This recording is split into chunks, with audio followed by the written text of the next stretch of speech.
वैसे तो हावड़ा ब्रिज या रविंद्र सेतु कोलकाता की खास जगहों में से एक है, लेकिन रात में अंधेरा होने पर इस ब्रिज के आसपास कई डरावनी कहानियां सुनने को मिलती हैं।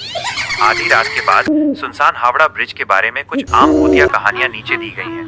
एक, गंगा घाट पर भूतिया आत्माएं। कई लोग कहते हैं कि आधी रात को हावड़ा ब्रिज के नीचे गंगा घाट पर सफेद कपड़े पहने कुछ साए नहाते हुए देखे जा सकते हैं। स्थानीय लोक कथाओं के अनुसार ये वे अतृप्त आत्माएं हैं जो अलग अलग समय पर गंगा में डूब चुकी हैं।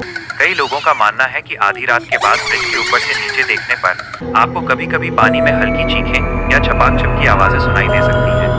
दो, कोहरे वाली रहस्यमयी औरत। ड्राइवरों और रात के पहरेदारों से अक्सर एक कहानी सुनने को मिलती है। कहा जाता है कि आधी रात को अचानक एक औरत कोहरे वाले ब्रिज पर अकेली खड़ी दिखाई देती है। जैसे ही कोई आगे बढ़ता है या मदद के लिए आता है, वो मूर्ति पलक झपकते ही गायब हो जाती है। कभी कभी ड्राइवर कहते हैं कि कोई अचानक कार के सामने आ जाता है, लेकिन जब कार रुकती है तो कोई नहीं मिलता।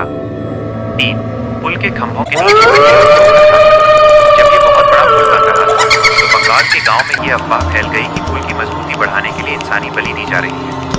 हालांकि इसका कोई ऐतिहासिक या साइंटिफिक आधार नहीं है, लेकिन ये पुराना डर लोगों के मन में इतना बैठ गया है कि आज भी कई लोग मानते हैं कि पुल के बड़े स्टील के स्ट्रक्चर के पीछे वे असंतुष्ट आत्माएं घूमती हैं। 4, भूतिया सिग्नल और आवाजें। जैसे जैसे रात होती है, जब पुल पर गाड़ियों का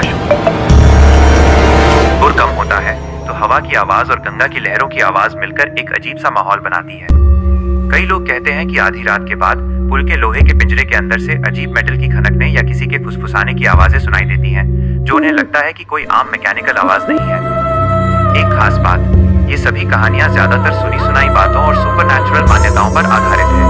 हावड़ा ब्रिज कोलकाता की एक बहुत बिजी और जरूरी जगह है, जहां रात भर कुछ पुलिस पेट्रोलिंग या इमरजेंसी ट्रैफिक चलता रहता है।